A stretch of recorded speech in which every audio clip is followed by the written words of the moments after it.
Um, I think we have probably 19 or 20 alumni with us this afternoon, so that's fantastic. Just to let you know how we're going to run things today, we're going to go through some questions that I have already prepared for Matt, and then we will hop into some question and answer. So if you want to, as we go through the interview process, add your questions to the chat feature. We'll keep track of those. And then when we get to that question and answer portion of our coffee chat, we'll put those forth for Matt. For those of you that don't know me, I'm Christina Oleksak. I'm the Senior Associate Director of Alumni Engagement. I've been with the university for about 13 years, and I worked with Matt when he was here earlier as baseball coach, and I'm happy to be partnering with him again from an alumni standpoint as the Director of Athletics. Matt's been with us as the Director of Athletics for about 2 years now, so we welcome him and appreciate his time this afternoon. All right. Let's jump into your first questions, Matt. Are you ready for this? Yeah, absolutely. All right. So first of all, happy to be here and good to see some faces. Great to see you, Bergie. Good to see you, Mallory. Good to see you, Mike. People that I know. Don't be afraid to come off to go, on video so I can see faces because it's good to see everybody. Go ahead, Christina. So in the relatively short time that you have been with us as the Director of Athletics, what initiatives have you driven so far that have been the most impactful that you feel on Golden Bear Athletics? In terms of first couple of years, focused on a few different areas. Number one, our overall commitment to student athlete development, Division III philosophy that it's about more than what happens on the field, but how we educate our student athletes through their experiences and take care of them in a holistic way or try to support them in a holistic way. So a primary initiative was to pull a lot of our efforts in that area under one umbrella and create an administrative position, an assistant athletic director position that would be specific to student athlete development. Jen Collins, who was doing a lot of our service, our community service, and heading up Student Athlete Advisory Committee, has been, moved into that position, and we've consolidated a lot of the things that we've done traditionally, and have spent time reimagining those things and refreshing those things. So not just the service learning, but the leadership opportunities with Student Athlete Advisory Committee. Kickstarting the Captain's Council program, and reimagining this year the Life Skills Mentor program, where our upperclassmen student leaders have an opportunity to help support our first years as they assimilate into our culture and make the accommodations to become college student athletes. So really excited about the work we've done there. This year we spent more time, with Jen heading it up, having our student athletes and staff alike really engaged in a self-study in terms of what has historically been our department philosophy, and evaluating our mission. And it's basically been a culture code project is what I've referred to it as, because I'm someone who believes significantly in culture, and that culture trumps strategy, or that culture is what carries an organization to success. So really evaluating what our mission is, what our philosophy is, what's our shared vision, what are our core values, and that has all grown out of sort of consolidating some of those efforts around student athlete development as a primary goal.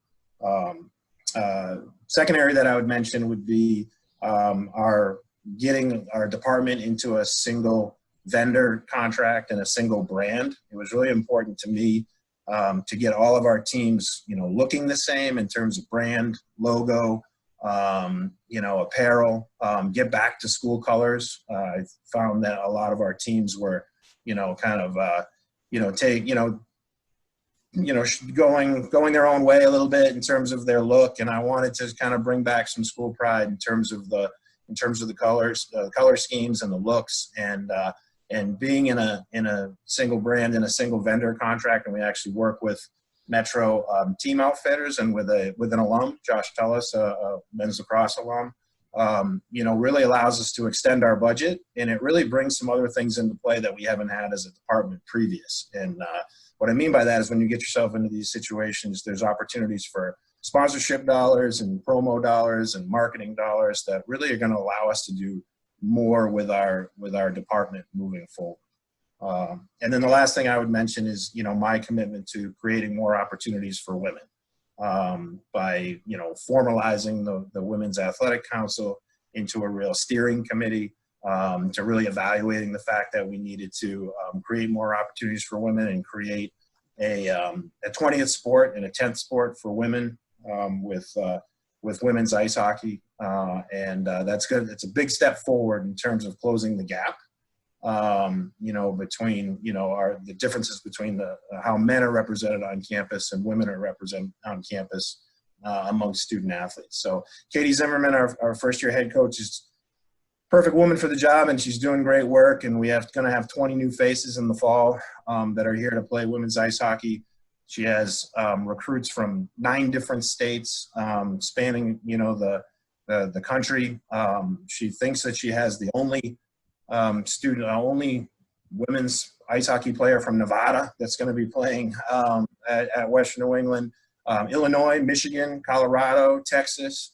So it's really, it's a really an exciting development for our campus and for our department. So those would be the kind of the top 3 in my mind in terms of things that, I'm proud that we've been able to sink our teeth into and make some significant progress on. Awesome. It sounds like it's been a busy 2 years.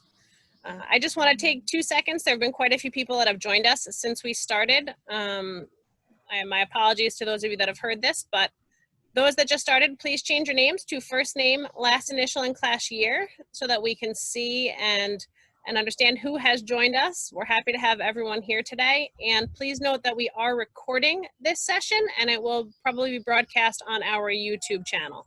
So make sure everybody is on the same page. If you have questions, pop those into the chat feature. Once we've gone through a few questions here with Matt, we will jump to some of your questions. So Matt, if we can kind of backtrack just a little here, you had mentioned that women's ice hockey was recently added as our 20th varsity program, but why women's ice hockey versus another sport? Yeah, great question. And, one of the things that I've been saying to everybody when these conversations come up is I certainly can't take full credit, for women's ice hockey and the work that went into it. There was, a task force before my time that was starting to look at bringing women's ice hockey on board. And really it came out of evaluating, like, what is the fastest growing, or what are the fastest growing sports or emerging sports for women in our country? And women's ice hockey certainly fit that bill. And also, like, how does it fit with what our goals are as an institution and what kinds of, and I mentioned some of the places that we're pulling student athletes from. So it really, it really fit in terms of our enrollment strategies, in terms of being able to tap into new geographical markets, as well as tap into a certain population that typically plays women's ice hockey that, fit well with the typical types of people that enroll at Western New England. So essentially, like now, people who would normally be looking at Western New England that might want to play hockey don't have to go elsewhere to play women's ice hockey, but can combine that what are their natural interests and mindset towards college selection with offering the need of that they want the opportunity to play women's ice hockey. So those things really meshed really well. Secondarily, the school. Or the conference that we're a part of, we had it in the works of wanting to sponsor women's ice hockey as a conference sport, which will start this year, and we played a major role in making that happen because we helped to create enough teams so that it could become a conference sport. So Salve Regina and University of New England and Nichols, we're already playing. Endicott, we're already playing. I knew there was one I was forgetting. There's a pretty good reason why I forgot that one. Becker, who's typically an associate member in some other sports. Curry's going to elevate their club team, and Suffolk is joining the league, and they have women's ice hockey. So we created a critical mass of teams that we can have it as a conference sponsorship. So there was a lot of things that came together that made it make perfect sense. Awesome. We are looking forward to seeing the ladies take the ice this year. October 30th. Mark your calendars. Pandemic willing, we will be over at Olympia for Game 1, women's ice hockey. We hope to make it a really special event. Excellent.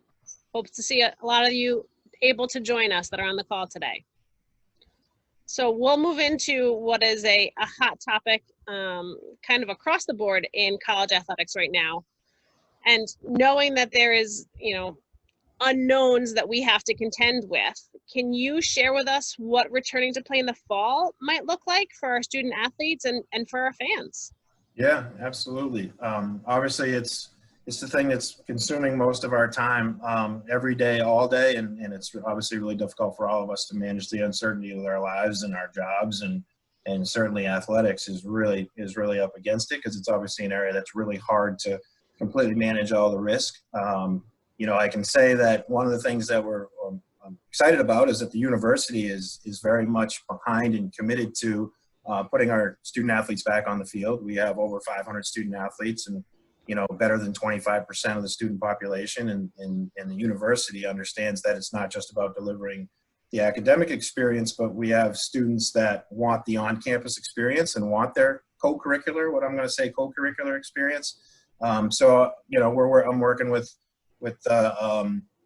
decision makers across campus on trying to decide how are we going to make that work. So we're obviously looking at all the state guidance and the university guidelines and trying to figure out how athletics will fit into testing protocol so that we can manage that situation. From a conference standpoint or from an athletic director standpoint, getting daily guidance from the NCAA. The NCAA is mostly trying to make their legislation permissive that would allow institutions to make individual decisions about how to make this work.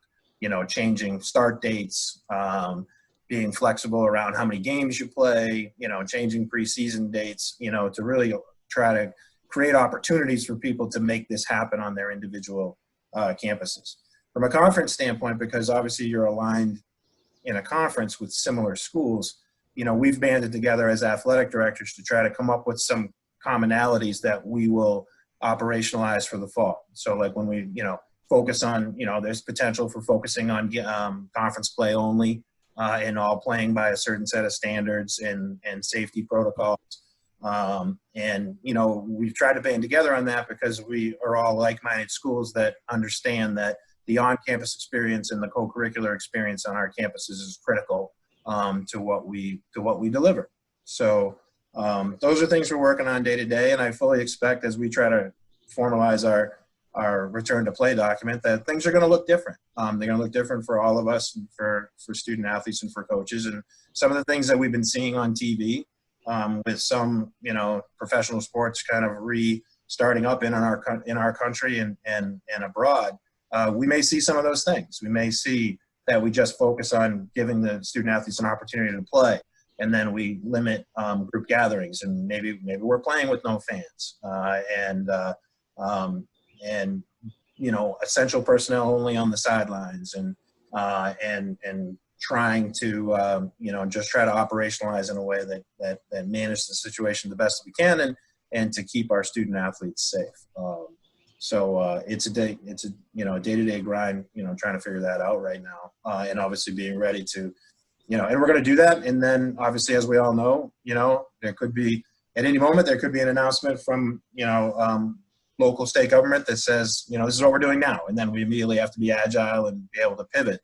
The good news is that those of us that have spent a lifetime in athletics, I keep saying that we're better equipped than anybody to persevere and manage obstacles and to pivot out of a situation and reimagine it or come up with a new solution as needed. So Matt, assuming that we have to go the route where our fans can't necessarily be in the stands, how can they stay in touch with our teams? Good question. Obviously, part of thinking about the reality of possibly having to go no fans, we all reflect on the idea that we already had a good live stream experience. I'm certainly happy to report that, in assessing in my first year, we weren't providing a good live stream experience consistently. And we're getting some of that feedback from some of our stakeholders, parents in particular. And so it's been addressed, and we were aware of it, and ourselves, and that's been addressed. Like this year, our live stream experience was much better because we made it a priority and invested in it. And what we would look to do is double down on that to a degree in terms of making sure that we try to live stream every single one of our home contests, so that not only our parents can follow their children, and but also so that all of our alums out there can follow their favorite team, and that's that's what we want. And so in terms of alums staying in touch and being supportive, we want to deliver that live stream experience in a first class way, in a leading edge sort of way, and obviously our social media platforms, both as a department and all of our coaches do a great job with their individual social media platforms in terms of keeping news up to date about their programs and about their accomplishments. So hopefully, if we have to go that route in the short run, and hopefully it's in the short run, hopefully our stakeholders will stay connected to us in those ways and supportive in those ways. Excellent. Thank you. So we talked a little bit about some of your initiatives earlier, but what have been and continue to be your priorities specifically for facility improvements? Yeah, certainly my first couple of years tried to really assess, the whole picture. Some of the things I mentioned, I can't take full credit for. I kind of, came in the middle of and just helped to try to finish it off. The turf in Golden Bear Stadium was an issue when I arrived, and had been in discussion, and people on campus knew it needed to be done. And, proud of the fact that we were able to get it done in my first year. So that we're back in a place where all the teams that compete on that facility, and really everybody does in one way or the other, because whether it's a primary space for people in terms of their home field, or whether non-traditional teams are trying to get on there, or how it's used for recreation, how it's used for our strength and conditioning programs, it just gets too much use, and that needed to be addressed, and it was. It speaks to, if you ask me about facilities, I can talk to you about, my big dreams, because I do think, someday, I would see the university, or I'd love to be able to affect some change in terms of like starting to build out the rest of our facilities in like manner. Meaning I'm a believer in that we need more artificial turf, or more field turf on campus.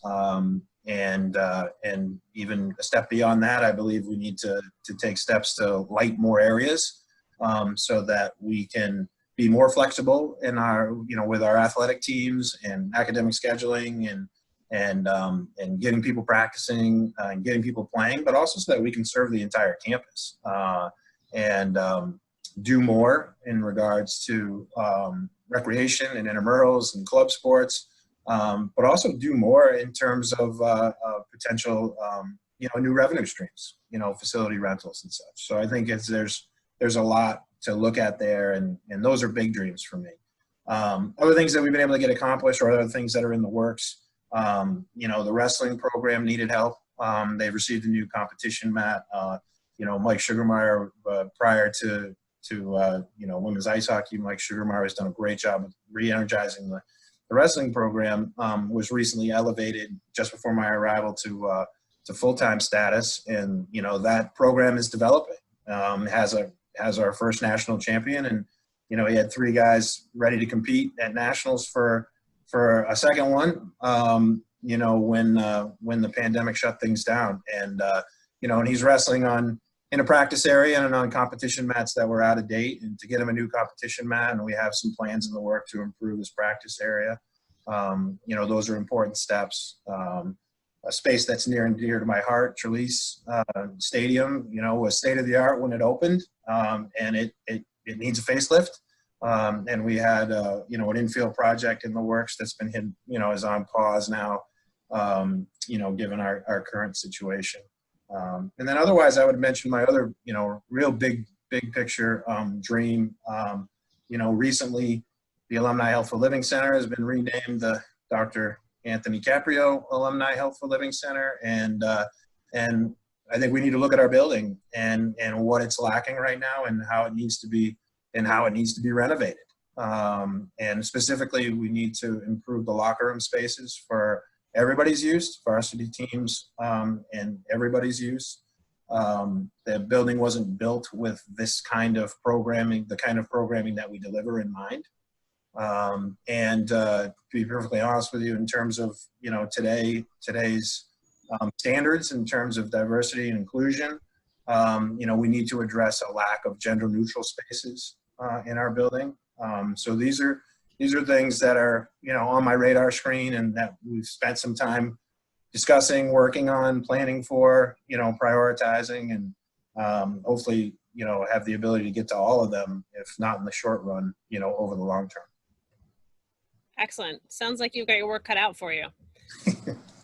For those of you that are participants in our chat today, I've got one more question that I'm going to hit Matt with, but if you guys are going to have any questions for him, I encourage you to type those into the chat now, so we can start making our way into some of your questions and see what Matt has to say about it. Matt, I'm going to refer back to our first question again, where you had talked about the student athlete development being one of your major initiatives. Can you talk about what that actually includes? I know Coach Collins is working really hard on that, but what does that entail and encompass? In terms of some of the things we've been working on relative to like refreshing our philosophy and stuff. Exactly. Yeah, I mean, it's been an ongoing process, and we really were hopeful. You know, and obviously things changed in March, and again, you know, decided to kind of hit pause on some things because we were hoping to be able to roll out something of a finished product, if you will, in the fall. Although, like, evaluating your organizational culture and staying in touch with your mission and your shared vision and your core values should be a sort of an every year type of thing. But it's really not changing anything that we're about. Those that are on the call and the faces that I can see will certainly always remember, you know, that, you know, we're about the WNE way and excellence in on the field and in the classroom and in service and leadership and in community. And those things aren't changing, but I wanted to get the whole department back to like remembering that that's our touchstone, and then go a little bit deeper in terms of like really spending some time. And Jen led a lot of conversations in student leadership groups and in staff groups, and there was a lot of breakouts and subgroups that were working on different areas about really defining, like, narrowing down what are our primary core values, and what is this, you know, what are some standards of conduct that we expect of student athletes on campus and in our community that we can all subscribe to, that are going to be consistent across all teams, and what is our mission statement and what is our vision. So, you know, it's good work, and it takes time, and it should be ongoing, and so we're working on those things, and we've even taken the next step in terms of like thinking about how we would want to turn that into branding, and how do you turn that into a visual that everybody in our department can be reminded of and attach themselves to. And, you know, it really, you know, the events of this summer, which we're all really familiar with, and you know, the unjust death of George Floyd, has really created a sense of urgency around this type of work. And, you know, equity is absolutely one of the core values that has been, you know, identified, and we can't just talk about those things. We need to put those things into action, and we need to respond to things that are going on around us. So, you know, we've put some action steps in place in terms of collaborating, you know, on campus. Our SAC president, Brendan, who I think I saw might be on the call, Brendan O'Connell is working with, you know, student senate president on some initiatives and some collaborations that would be campus-wide student initiatives. And, you know, as a department, we're collaborating with offices across campus on what the university's response and efforts are going to be around that. You know, we're also like looking internally in terms of what we want to do with our student athletes, and, you know, already shaping plans for a social justice, you know, focus group within our student leadership groups. And we're really, you know, trying to be intentional. We were in a phase where we were already doing a lot of self-reflection You know, with that particular core value, this has just created a stronger sense of urgency around really, you know, deciding like what we want to stand for, what we want to represent, what we need to learn, what we need to educate ourselves on around anti-racism and racial injustice, and you know, how we can be true to our mission, you know, of being more than, you know, the wins and losses on the field. So I use that because it's timely and it's current, you know, as a kind of example of the kinds of things. That's you know, one part of it, and then that is going to need to be built out to broader diversity and inclusion goals that are, you know, an important part of, you know, what I want us to be about going forward, or what I want my leadership to be about. Did I answer your question? I think that answered it. I think that you talked a lot about, you know, there being a lot of student-driven projects and student. Yeah, I think it's really important. Yeah, it's really important that you know, as an old, you know, for the alums that are on the call that know me as a coach, it may sound odd, you know, coming out of my mouth, but you know, you evolve and you mature, and you know, maybe as a young brash coach, you know, I might have been a little bit of a control freak, or you know, wanted to make all the decisions, and maybe I still am a little like that as a administrator. But I guess what I'm trying to say is that, you know, we are here, you know, for the student athletes, and as much as we want, as coaches, we want to win games and win championships, and you know, being good is important to me. Like, we really have to, you know, hold ourselves accountable for that. We say we're about student athlete development, and we say this is more than winning games and playing games, and it's more than winning, losing games and playing games. It's about what we're doing through this vehicle. And so if we're here to help student athletes and student athlete development and support student athletes, then we need to listen to them. The older I get, maybe the harder that gets, because you sense a bigger gap. But it really challenges you to continue to educate yourself and understand their perspectives and where they're coming from, and really challenge yourself in terms of like, we really providing the experience and the support and the development that this generation, you know, needs from us. Sorry, I have a plane flying overhead, so I had muted myself. Never fails. There's always something exciting that happens on a Zoom call.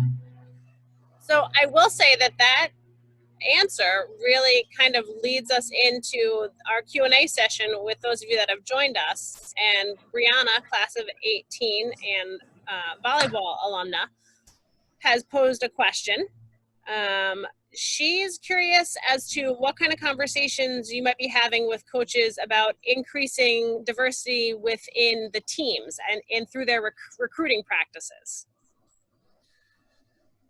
Yeah, I think, I mean, the easy answer is not much, to be perfectly honest. And I think that is absolutely something that we have to evaluate as a department, and is on the current list in terms of reacting to, you know, being more self-reflective, and not just reacting, but being thoughtful and intentional and moving forward. I think we have to look at it from a department standpoint in terms of, you know, how we're hiring head coaches, hiring assistant coaches, and how we recruit. You know, I think, you know, head coaches in general, you know, what's challenging about the university, it's going to fit into a bigger picture with the university, is that, you know, coaches, you know, want to be successful, and they want to recruit players that are going to help them win ball games and be good fits in their program. But they're also really forced into recruiting student athletes that they, being a former head coach, that they know are going to be good fits at the university. So I think it's really going to be a university initiative in terms of like, how are we more intentional about improving diversity on campus, and so that we can mirror how we can, you know, improve diversity within our department. But we absolutely need to have those conversations, and more intentional conversations, and I would be lying if I said that a lot of that has gone on in my first 2 years. But I know darn well that it's my job to make sure that those things happen. I think, that you know, it's about educating and shifting mindset and thinking more creatively, you know, about how we go about recruiting, but again, also aligning ourselves with the initiatives on campus in terms of how do we as a university address it across the board. Thank you. We've got another question from a participant. Mike, again, class of 18. Nice to have you joining us. And he's asking about, with the current state of the economy, have we seen attendance or projected attendance numbers decrease? And how is the athletic department helping, or how could the athletic department help to attract potential students? Are there initiatives or projects where you are working with? Great question. Thanks, Mike, for the setup. I see Chris Weisterbeck on the call, our director of enrollment or our undergraduate admissions. You know, that or recruitment. Sorry, Chris. The you know, smirking because you know, we've done very well. We've done very well, and I'm going to tell you, Mike, that I'm, you know, I don't want to say I'm surprised because a lot of really good people did really hard work. I'm not one of them. And so I shouldn't be surprised that we were so successful. But I just thought it was going to be, you know, such a challenge, you know, given the pandemic and everything we're hearing about, like what was going to happen to institutions like ours. But we have I didn't check yesterday's email, Chris. We have 800. You know, we have 800 new students that are going to be coming on campus in the fall. 8 to 10.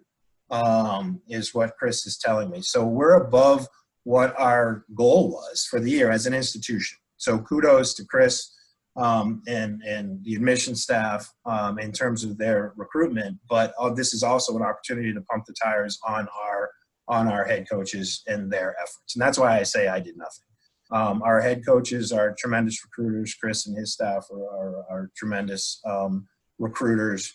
And it's just an amazing job. And in terms of going remote, you know, our head coaches killed it. You know, they pivoted quickly and continued their ongoing conversations that they were having with recruits and figured out ways to keep the dialogue going and to you know, and to close the deal on student athletes and you know, and students in general. And it's a great testament to the university and the people here in terms of selling who we are and what we're about and what experience that we can provide. Now the trick, Mike, is going to be that we have to operationalize that. We got to return to play and return to school, and we need to deliver on that so that we make good on what those 800 students are coming, 810 students are coming to experience. So great question. So in the short run, we haven't missed a beat, and I do think we're thriving, or we're performing better than other institutions from what I can gather.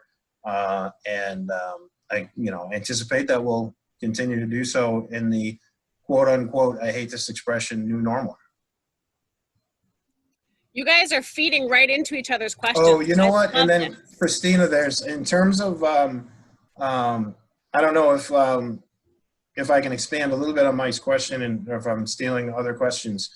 But, you know, I had mentioned earlier in terms of about what alums can do to help right now. I'll just say in general ways, you know, we certainly need alums to be ambassadors, you know, and one of the things that, you know, we did during remote, and again, the head coaches were phenomenal. And I hope all alums have really gotten themselves connected to our current head coaches. One of the things that I experienced as a head coach switching jobs is that I found, you know, some of my alums kind of followed me, you know, and fortunately, you know, and sometimes we get a little too connected to the coach.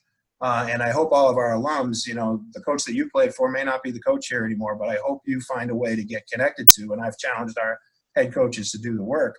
You know, I hope we need to get those groups connected and stay connected. You know, we want you to know our head coaches and vice versa. And by being connected, you can serve as mentors, resources. The coaches did a great job during the pandemic with alumni spotlights. It was a great time on their social medias. It was a great time to really, you know, show what our alums are doing, and it was great recruitment tool. And we loved having them. We didn't love not playing and having other content like how our games were going, but we really enjoyed being able to spotlight, some of our best and brightest and most accomplished alums. So stay connected to the program, following social media, get to know the new head coach, be an ambassador when you can, in terms of, spreading the good news of Western New England athletics, representing. One of the things that we want to get out of our Metro experience is to do more team stores, and a lot of the individual programs are doing team stores. We want to do more, apparel stores, in general on our website, where, buy your gear, wear it proud, be ambassadors, stay connected to the program. And those are things that alums can do to be really helpful. We're still moving forward with trying to figure out normal operations. There may be alums on this call that I know there are alums on this call that, always step up during our day of giving. WNE gives. We thank you, and, hope that you'll continue to do that. I'm still trying to figure out whether our annual golf classic can be a go, and how we can make that work. So some of you may participate in that, or you don't. Maybe you can learn more about, if we can get back to doing that event, how you can participate in that, whether it's playing it or you are part of a business that could help sponsor. These are things that you can do to help us continue our normal operations as best as possible, and even extend our normal operations. So, Matt, we had talked about how well the coaches pivoted, and they were sharing a lot of alumni spotlights, and there were quite a few teams that were doing that. And I, from an alumni perspective, thoroughly enjoyed that.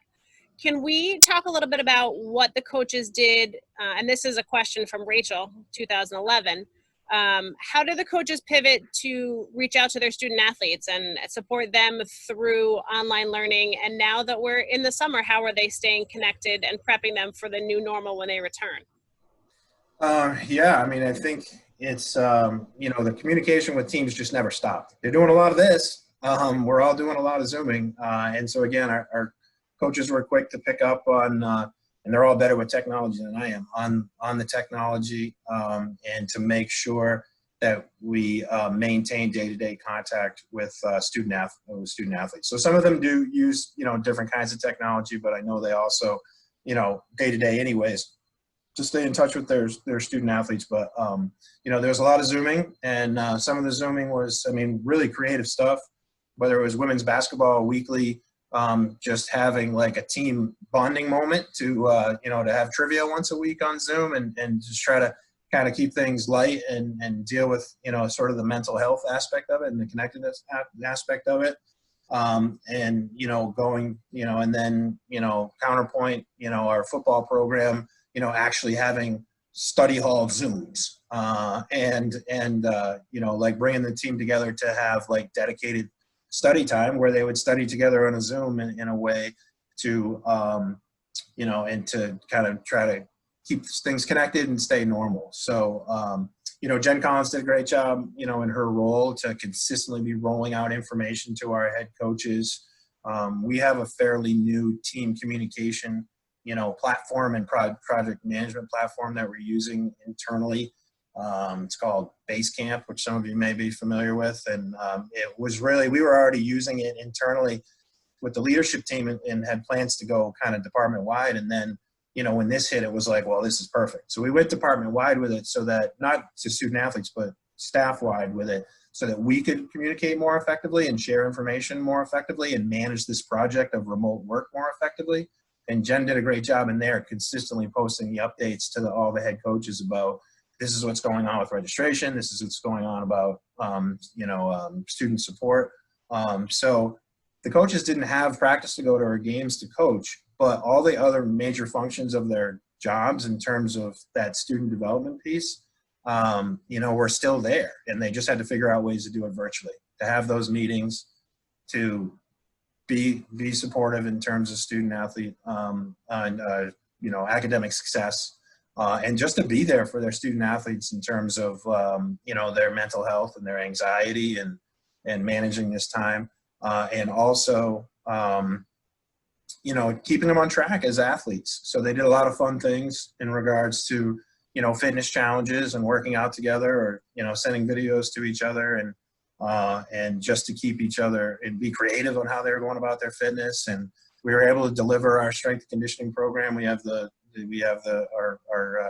CPC contract, an outside vendor that we do our strength and conditioning with. And, they pivoted and posted videos for student athletes to follow along, and sent programs out that were bodyweight programs if you didn't have access to, to fitness equipment. So, we just got real creative, and I can't say enough about our staff in terms of those things. To be honest with you, in terms of pivoting for the fall, I'm really trying to push hard, and I did have a Zoom yesterday with the fall coaches only as a starting point, because, preseason will be the kind of first part of trying to bring a portion of the student athletes back and having them return to play. So I just, had some conversations with fall coaches yesterday about what that might look like, so they could start, at least with the fall student athletes, messaging to them about, this is what you can start to think about, are the possibilities of how this is going to look different. Because I think that's what's really important, is we just need to communicate as best as possible with our student athletes, some of the possibilities without getting lost too much in the weeds or spinning our wheels too much, because it's the fear of the unknown, right? Or it's the anxiety of the unknown that people struggle with. And so the sooner that we can kind of wrap our arms around the idea that this might look a little different, and it's going to be about how bad do we want to do it, both as a staff and then by extension as student athletes, I think the better off we are. And it looks like we have one more question from our participants from Kelsey, class 2016, is asking that, are we looking at expanding any of the coaching contracts from 10-month to 12-month to assist with recruitment and retention, especially now that there seems to be a stronger need to connect with our students over the course of the summer? No, not currently. That's a alerted question. Thanks, Kelsey. Put me on the spot with that one. Way to go. We had year one, we had some inconsistencies in our department. I say inconsistency, we had some positions that were sketched out differently when I arrived. And I actually went through the process of creating some brighter lines of administrators versus coaches and standardizing the coaching agreements to 10 months, because we had a lot of combination, positions. And so that just got done. And so, it hasn't been on the list to try to undo that. And, really focusing this on focusing on this in regards to that it's more temporary than permanent, in terms of having to make those kinds of shifts again and everything that goes into that. I really view, and I said this for a long time to my wife, I don't know if she bought it. I was on 10-month contracts for periods of time coaching in different institutions. I was on 12-month contracts. I was getting paid what I got paid. Coaching is a full-time gig. And so while coaches have critical work to do that they do over the summer, they're getting compensated and paid throughout the year. Their summer appointment dates, it's an official designation, but their summer appointment dates allow them more flexibility to be out of the office and on the road and camps and things of that nature, when we're out of session. So I don't, so I view it that way. I make the joke about my wife, and that I was a person that liked to go to the office. So when I was on a 10-month appointment, she would ask me where I was going in the summer. And I said, hey, that's just this is a 12-month gig, which it is. But I guess what I'm trying to say is it's a little bit of semantics, and not something that, think is really, necessary to address right now. Thank you. Does anybody else have any last minute questions for Matt? Otherwise, I'm going to wrap up with a few more questions that I have prepared for him. All right. So last question, Matt. If you're going to sum up all of this that we have been talking about over the course of this morning, at the end of the day, when you have to make a decision that impacts our student athletes, our coaches, the operations, what is it that directs those decisions ultimately? Yeah, I've spent some time, trying to work on that type of thinking, throughout this year. I separated myself, or I have separated myself to a degree, from what I'm calling the culture code work, and the work around, reimagining our philosophy and our mission and our shared vision, et cetera. Because I want, as you mentioned before, Christina, student athletes to have a strong voice. I want our department to have a strong voice. I want this to, everybody to have a stake in this. And some of the work that I've done on my own is to try to define that, like what is driving me day to day, what brings me into the office, and what drives me day to day. I've been able to narrow it down to a few things that I've tried to, focus on in regards to, like, every decision I make, does it feed one of these things? Competitive excellence is one of them. I want us to be good, and I want us to be a school that, wins the all sports CCC title every single year. I want all of our teams in the top 2 in the conference every single year, in conference championship games every year. I want every class to come through here to have an experience of tasting the NCAA tournament. And so those are lofty goals. Obviously love to see a Western New England team win a national championship. So can we make, am I making a decision that feeds that? Or if I'm doing something, does it feed that particular initiative? Student athlete development, we've stressed a lot in here. That's one of them. Does this improve the student athlete experience? Whatever it is we're doing, by doing this, does it improve the student athlete experience? Being leading edge. I want to be sort of thinking, to use some, business cliches. I want to be thinking outside the box. I want to be educating myself and really, considering, like, what are the best practices today as it relates to college athletics. So I want to engage in things that I think potentially make us leading edge. And then finally, and certainly not last, because these are all really important things, that diversity inclusion piece. And there's, to the earlier question, there's tons of work to do there, and it can't be paid lip service. Again, current events have created a sense of urgency around that to really, for me to step up my game now that I'm 2 years in, and develop a comprehensive plan around how we can be strong, in that area.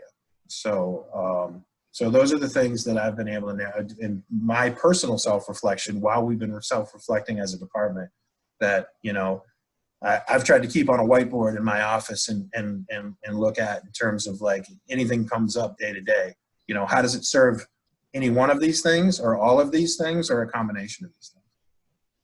Excellent. Well, thank you for your time this morning, Matt, and thanks to all of our alums who were able to join us. And I know there are a couple of parents and some incoming freshmen on the call today, so thanks to all of you for joining us.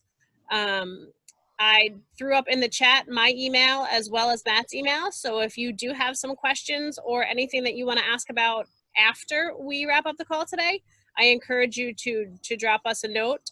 If as alumni, there's something else you'd like to see your alumni office doing, either in support of athletics or other events or virtual events, feel free to send me a note. I am happy to think through anything and give it a shot. So thank you again, all of you. Matt, you have any last minute words for us? No, this was fun. It was a good distraction from, the grind. As much as I'm zoomed out, this was a fun distraction. It was good to see some friendly faces, and those that I can't see, I did see the registration list. So they were fun names that I haven't connected with in a while. So hopefully, if I haven't seen you today, reach out, shoot me an email, and I'm accessible. And this has been fun, and I appreciate you taking the time to join in. Thanks, everybody. Enjoy the day today. Try to stay cool. And hopefully we'll see you on campus soon.